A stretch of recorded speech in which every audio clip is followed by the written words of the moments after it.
Burn it all down. There's flying robot spiders now. This robot both walks and flies using 16 thrusters on its legs. I think a spider has more legs than that, Will. Is it a drone? Like, what am I supposed to do with this? What am I supposed to do with this? Or is this just like a demo of a possible... I mean, it is cool. Look at the propellers. Mm-hmm. So it's like a drone, but it also walks. Yeah. It's definitely like a showcase video. But in terms of concept, I would imagine like in emergency zones, like earthquakes or something. I just immediately went to military. Like the thing can have a payload on it because, you know, everything's flying and being shot down these days. But the fact that it can traverse through, you know, terrain using these spider legs is interesting. Or at least maybe landing in a particular way. Maybe it's just landing. I don't know. On-ground versatility. They could just fly around and then just land properly. Yeah, you're right. Like landing a drone as it is right now, it's definitely not as capable as this. Mm-hmm. You can stop stressing about UFOs now because researchers at the University of Tokyo have decided we need a more terrifying concern to keep us up all night. Robot spiders that can both crawl and fly. Whoo. That's it. That's all we get.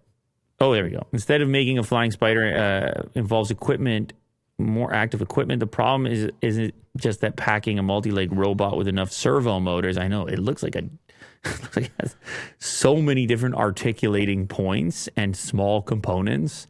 I mean, it looks incredibly fragile at this point. Yes. It's an early model, so it's 70 pounds. Here is the real-time version of walking with a creeping gait. Oh, God.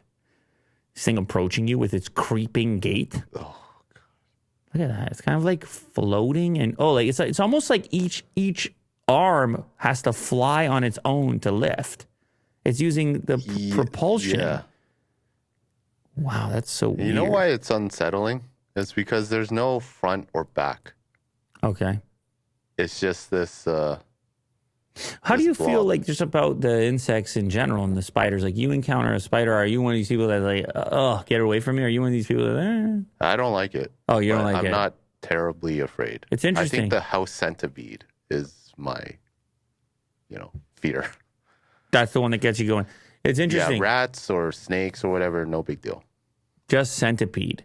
Yeah. It's interesting how people have these things. Like because it doesn't have a head. Or you don't know which one's a tail or head. But why is that important to you? Because if it's about to, run towards you, you want to know where the head is, right? I guess. I mean, I don't know. I think there's probably some, origin story, some reason why that's the case.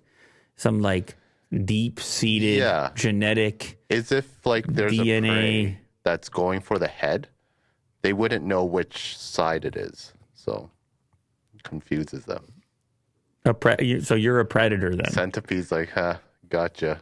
My head's over here. Hey, man, I hear you. The other day, my daughter got freaked out at some bug, and I was like, wow, I don't remember my other kids. I wonder to what extent there's an innate, response. Mm-hmm. It's just you just have, some people have that response, other people don't. Right. I certainly have a lot less of it because I was collecting bugs when I was a kid. I was into it. Yeah. What about blood or something? Do you get faint if there's an open wound or something like that? I do have a fear, but it's not terrible. Okay. It's mild. I'm just curious if there's a connection between these things. Maybe. I don't know.